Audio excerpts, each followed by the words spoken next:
Hello, everybody. Welcome to the most important day of our Instagram Training Academy. So, what I'm going to be talking to you today is all about content.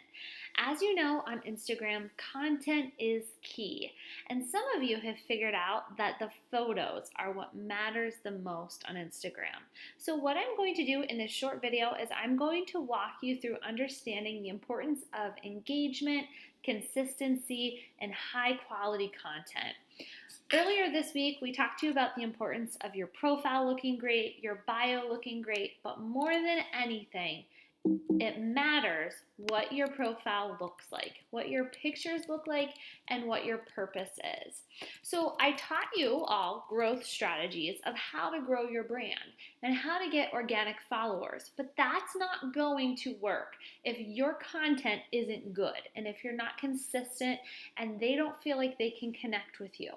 I am going to tell you up front that Instagram is a place for beautiful things. Instagram is not real life. I hate to tell you that, but when you look at a photo on Instagram, the kind of photos that you're like, oh, I love that picture, I have to break the news to you. That photo was probably staged. The person who took the photo put some effort into it. They probably edited it with anywhere between 2 to 5 different filters or even apps, and they did it with intention.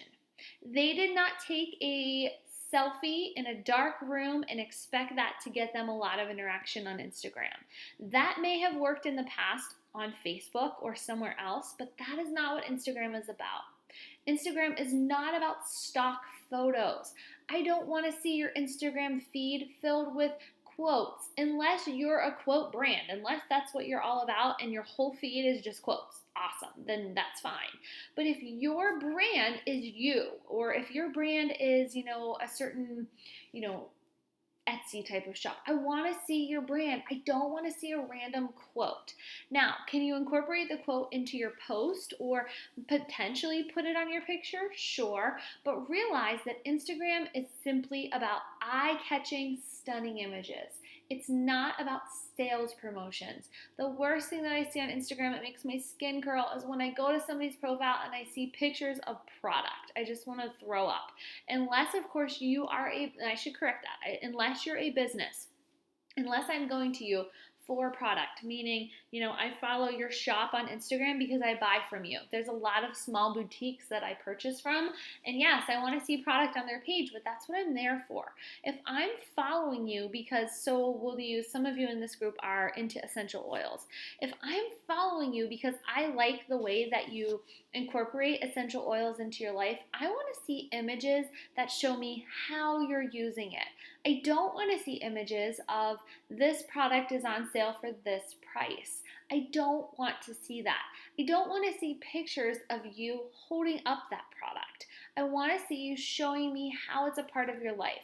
So for example, if you are a Beachbody coach, and you guys have all seen this, the new coaches are guilty of it, I don't ever want to see you standing with a Shakeology shaker cup talking about how great you or how much you love Shakeology, because your brand is not Shakeology. Shakeology may be something that you use in your lifestyle and it's fine to talk about it, but that is not your brand.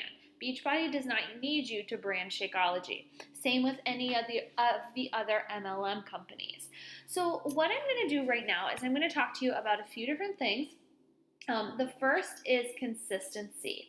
So when you are posting, you need to, if you're going to truly put forth effort into your Instagram account, you need to put effort in being consistent with your posts. You may want to think about, when are you posting? Are you going to be that person who we know that by 8 a.m. every day there's a post for inspiration or motivation? Or do we know that every night before bed there's going to be something fun in your feed? Like, you need to get consistent. My followers know, after following me, I've been doing this for 3.5 years now. My followers know that you're probably going to see me on Instagram at least 3 times a day. Lately, I've been super busy and it's been less. It's been like 2. But for the most part, you're going to see me at least 3, sometimes 4 times a day on my actual Instagram feed.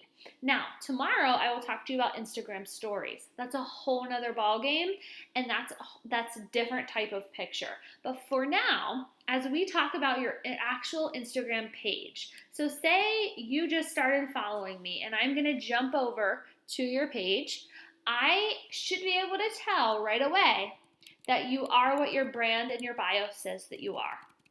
So if I look at mine says that I'm a mom, a wife, a lifestyle coach, retired teacher, I'm gluten-free, I have Hashimoto's disease, and I'm an infertility warrior and a baby-wearing mom. Let's scroll for 1 second. Motherhood. This I'm talking about what I do as a lifestyle coach. Motherhood. Lifestyle coach, also marriage. This is a marriage kind of post. This is a lifestyle post in regards to I'm a health and fitness coach. So you are going to see healthy foods on my scroll and products that I like to use. You're going to see motherhood. Here I am with the business side of things. Again, parenting, and right now I'm in a season of deep parenting. My son is 5, my daughter is 4 months old. I wasn't as deep in the season until the baby came along. So my posts and my content have changed, but if you look through here, you're going to see that for the most part, look there, I'm at a gluten-free store. So you're going to relate to me if you are a part of this brand, a part of what I said I was. Right here, I talk about being a teacher, but not, I may be a quote-unquote retired teacher, but I can't hang when it comes to kindergarten homework.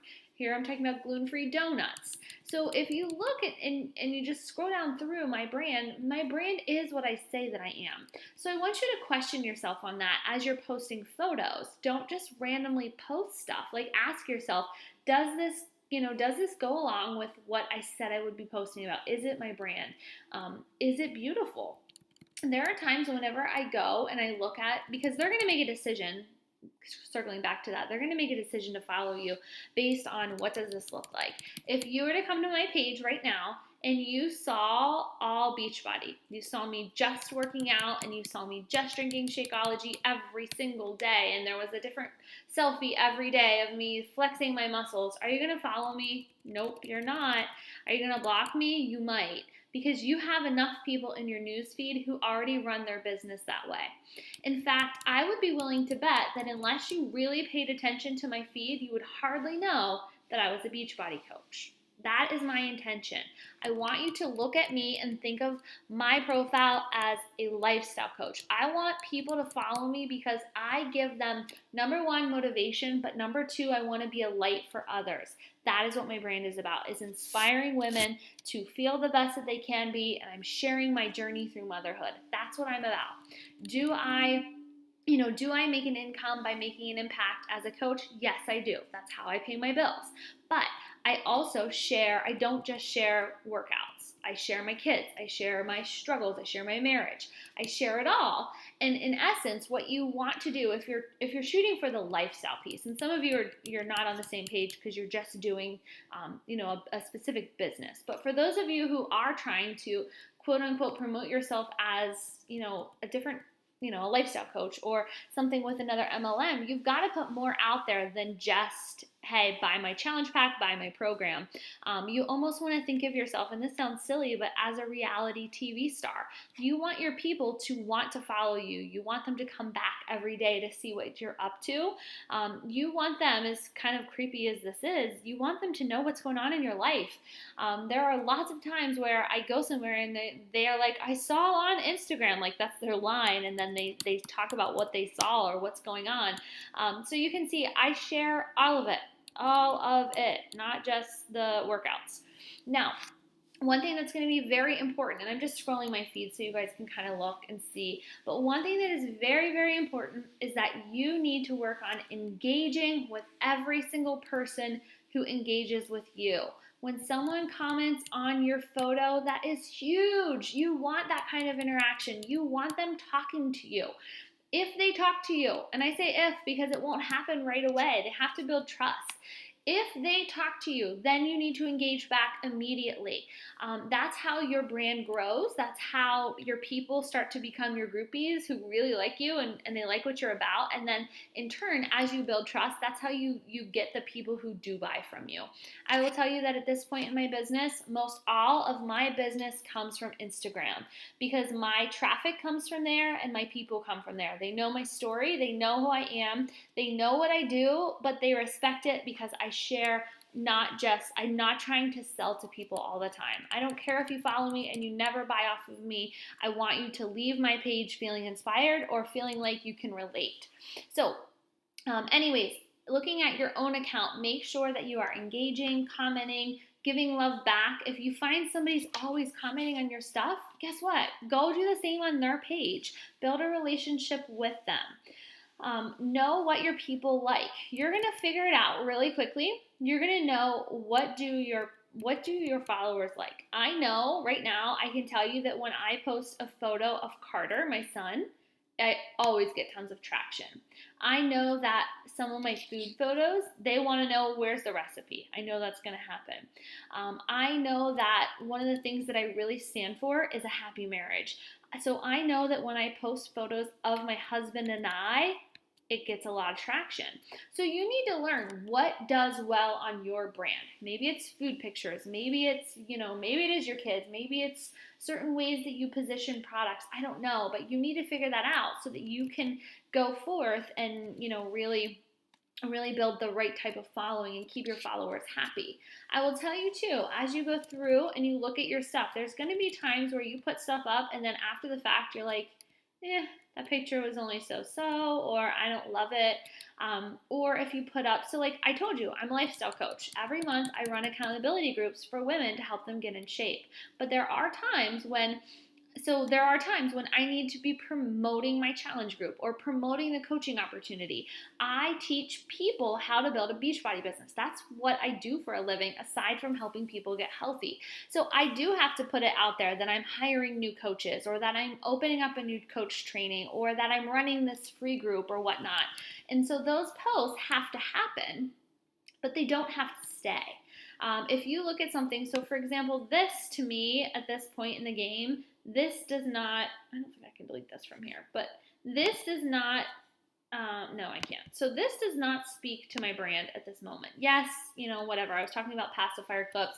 I wanted interaction, but truthfully, that shouldn't be on my Instagram feed. That's not a pretty picture. And same with this. I ran a thing called Nesting School for new moms. And basically I told them how to prepare for your new arrival. And we did like a little closed group on Facebook. There was a couple hundred women in it. It was awesome. But I don't need to have it on there anymore. Your Instagram feed has got to be beautiful. And it's got to be, like I said, I don't want to see a bunch of ads for stuff. So to cue you in, as I do stuff like that, I may need to run the ad for the challenge group. I actually just deleted 2 up here towards the top. If you go up to the top of my page, today I just took down, I had a postpartum boot camp one. I just took that down. And I also took down the ad for my challenge group. So those are things that I get rid of occasionally once I utilize. Now, right here, see how I have this meme or whatever? That is really off-brand for me. I don't ever put shared content from anywhere else, and I typically don't put that kind of stuff. I was going to delete it, but when you look at it, it did get a lot of likes, and people are tagging their friends who feel that way. So I'm just going to leave that one alone. Down the road, I may get rid of it. So what I want you to do is really look at your page, and I want you to say to yourself, like, wait a minute, what's my goal? Number 1. Number 2, is this an account that you would follow? And number 3, like, do you need to go through and clean stuff up? Do you have a bunch of just product ads? If you do, take it as, hey, I didn't know better. I think when you know better, you do better. I will be really honest with you and say that my Instagram, to get to the photos that I'm taking and how they look, and guys, I have plenty of room for improvement. My photos are not perfect, but I will tell you that the photos that I'm taking, I think about them. I hate to say this, I stage a lot of them. I edit a lot of them. A lot of times I use Instagram filters. Like, these are not like, oh, I just snapped this. Well, like this coffee one. I mean, granted, I did snap it, but like I edited it. So like my pictures aren't just, oh, I took this in the moment and I slapped it up from my camera roll. Like, I put effort into it. So I want you to consider doing the same thing. What I'll do in the next video is I will, as I said, tomorrow you'll get a video on Instagram stories, but you're also going to hear some of my little secrets that I have on making your photos look better. And this is a learning game. Like I said, if you were to sit here and scroll down, and we won't make you do that, but if you were to scroll down, if you're bored, if you scroll down through my Instagram feed over the last, like I said, I've been a coach for 3.5 years. And for the most part, I've been using my Instagram for the last probably at least 3 years. If you were to scroll way back, you would see that I was pretty terrible at Instagram. And you would see that I was putting a lot of crap on Instagram that didn't work, that wasn't cute, and that shouldn't have probably been up there. And I was selling on Instagram, okay? Instagram should be like a magazine. You should look at this and feel like, see right there, like that, I need to take that out. That's off brand. But anyways, I just want you to understand that you're telling a story. Your content needs to be good too. So the pictures matter, but really also what matters, that's what's going to stop them. The picture is going to be what stops, but then when they stop, they're going to read. What they're reading better be good. It better be something that makes them feel like, I want to like this person. I want to be a part of their brand. I want to work with this person. Because if your goal is growth and your goal is to have a business off of this, then you need to be putting out really great stuff. So anyways, I am going to wrap this up because I don't want it to be too long, but I'm going to ask that you guys go through and kind of give me some feedback. Where do you stand when it comes to your content, and how confident do you feel when it comes to your photos? Are they something that you're really trying hard on? Do you feel like you have a lot to learn? Where do you stand? And just realize that, like I said, when you know better, you do better. And if you really love Instagram and you want to start making it grow, then it's time to, to do better, to watch more tutorials on how to make your photos better, to maybe take a course in it, maybe even take a photography class. These are all things that will only help you down the road. So anyways, I hope this was helpful. I'm excited to hear from you guys. I love looking at your accounts. I love it when I stumble across accounts that have made an effort to put out beautiful content, and it's content that people would want to consume. So, all right, I am going to wrap it up here. Have a good day, guys. See ya.